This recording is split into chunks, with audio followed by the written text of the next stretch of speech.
Welcome back to the letters that John wrote. We're in the second chapter of the first letter that John wrote, and we've started off by learning that Christ is our advocate. He's kind of our representative, our attorney, shall we say, between us and God, and he pleads our case. And he does that because he's paid the price. He has bought it out. He has paid our fine, our penalty for our sin, but not only for our sin, but the sins of the entire world. And that encompasses thousands of years of humanity indulging in sin. That's a lot of sin. But his blood on the cross paid that price. And we can be assured of that because of what the scriptures tell us. Then we go on in verse 3, and he kind of tells us this is the evidence of who we are as Christians. This is how we know what's going on. He says, by this we know that we have come to know him. That second know is an intimate relationship, that we know him. We have a personal one-on-one with Jesus. That's important. You can't just say, I know him off in the distance, but I have an intimate personal relationship with him.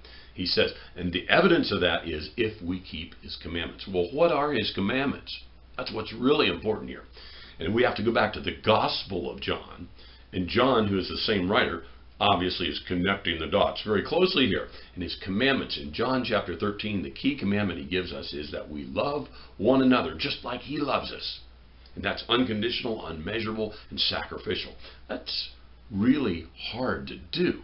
Most of us, even in our marriage relationships or our closest friend relationships, are at best a very good quality of companionship or Philadelphian love, brotherly love.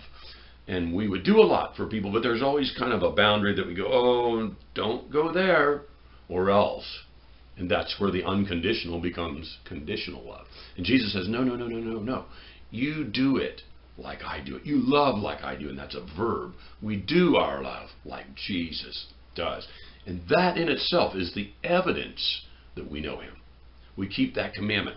Jesus goes on to say in John chapter 14, the next chapter down, he says, if you really love me, and that's this personal love, intimacy as far as, sacrificial, unmeasurable, unconditional love goes. If you love me, if you're in a relationship with me, then you will keep my commandments.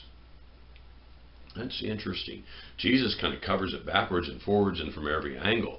It is important that we live out Jesus in our lives and that we love like he does. And that's difficult, folks. That's not easy.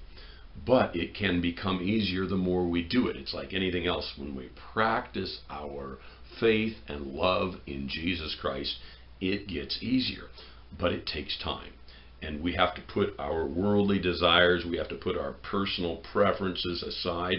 And that's an intentional decision. But when we do that and we love like Jesus loves, we can know that we know him. We'll pick up in verse 4 in our next session.